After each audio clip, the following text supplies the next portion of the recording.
plenty of reaction after this weekend's executive order by the US President Donald Trump. Jan Bosman, Chief Secretary of the Afrikanerbond. Good morning, Jan. Really appreciate your time. Firstly, your initial views when you saw the news on Saturday morning of Donald Trump's executive order inviting Afrikaners' refugee status to the United States, Jan?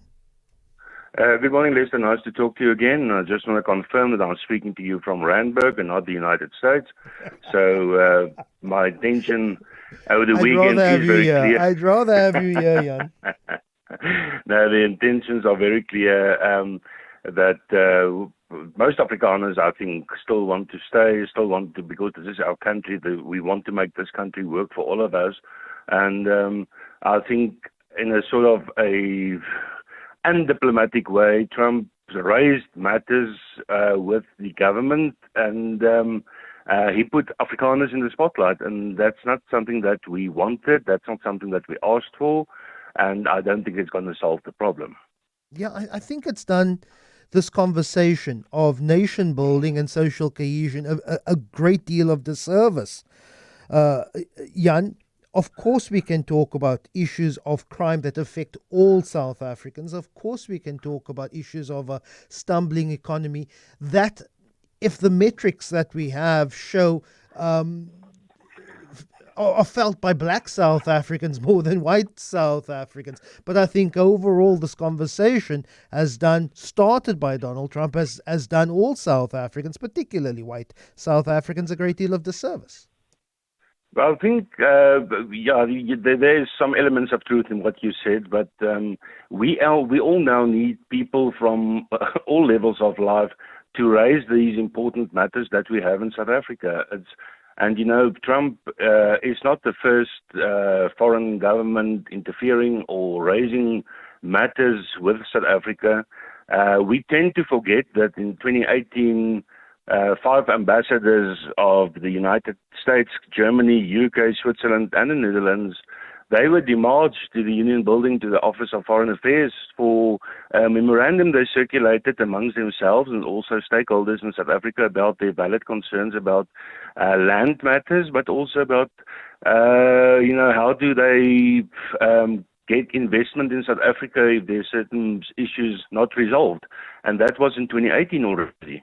You will also remember that the Australian Minister of I think it was Agriculture, also invited Afrikaners to come to Australia and to do some work there. And that was 3-4 years ago. But they all level about the same thing. The same thing is the message that the government do not want to hear. After 30 years, we are all in a position to see that policies they're implementing are not working. Even government in its 2012 National Development Plan admitted as much and said these are the issues that we need to take forward to make this country work. And we have not seen any implementation of the 2012 National Development Plan.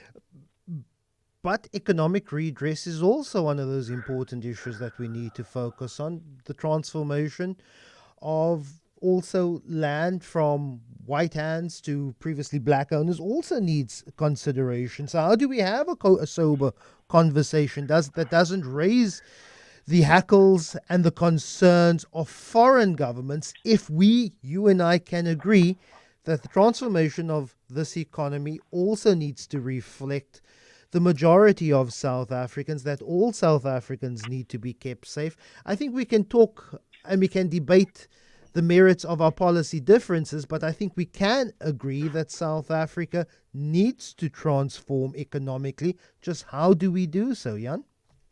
That's exactly the point, and no one is debating this.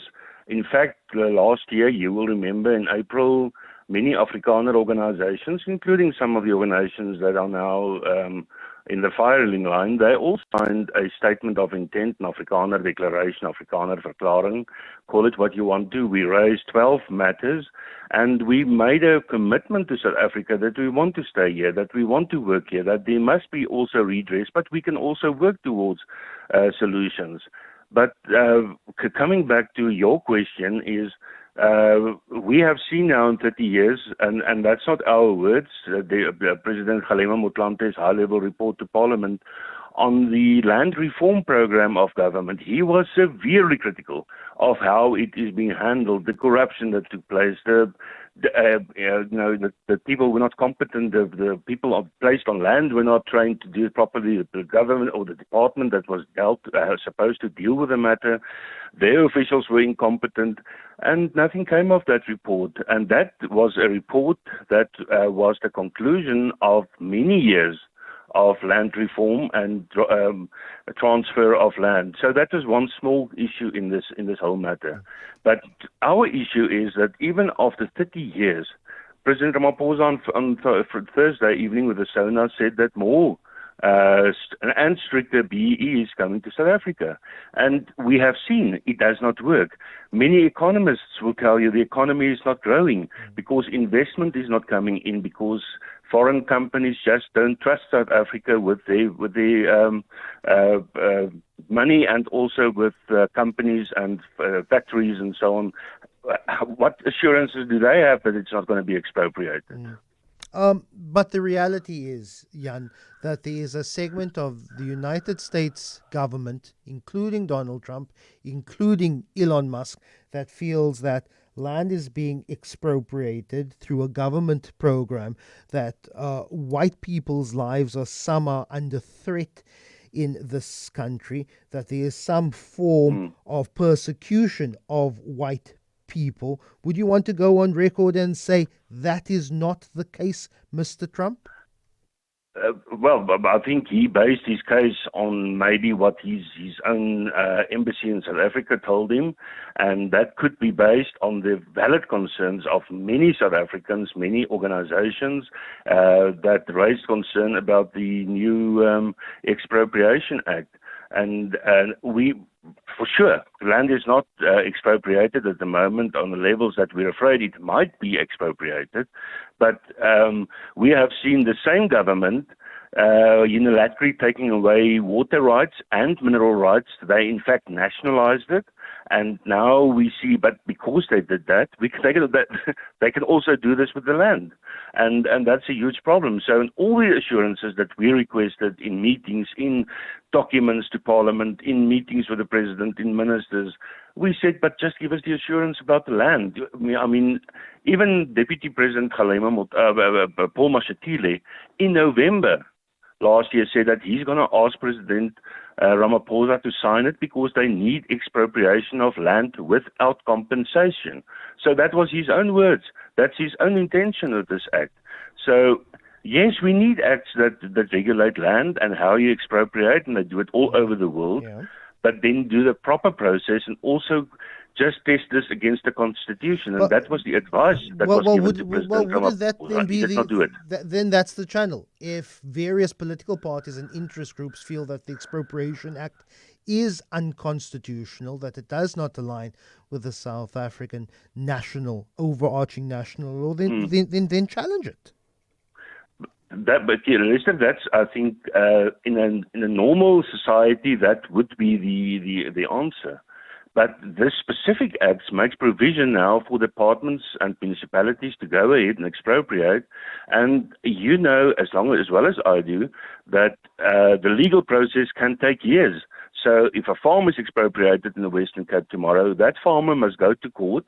He is expropriated in the meantime. He cannot farm on his farm because it's been expropriated. Now he must go to court, and the burden of proof is now on him to take this to courts and to try and win and to see if he can get his land back. So you cannot work in this way to create uncertainty, to create greater uncertainty in a very unstable market. All we requested was test this against the Constitution. That was the advice the President got from his own Minister of Public Works, and he just went ahead and signed it. So now we deal with the consequences of a law that have severe implications for all of us, because it's not only land, it's property. So whatever property we're talking about, whether it's pension funds, whether it's, you can name it, because we cannot trust this government anymore. And I think that's part of the big problem in this country and that's why there's often this talk of a national dialogue, is the huge distrust between government and its citizens. And it's not only between Afrikaners and government, it's South Africans and the government. And we saw that in the election last year in May. Jan Bosman, Chief Secretary of Afrikanerbond, really appreciate your time. I am very, very glad you're still in Randburg, not on your way to Artambo to catch a flight to Atlanta or to Iowa or to Idaho, but staying here right at home.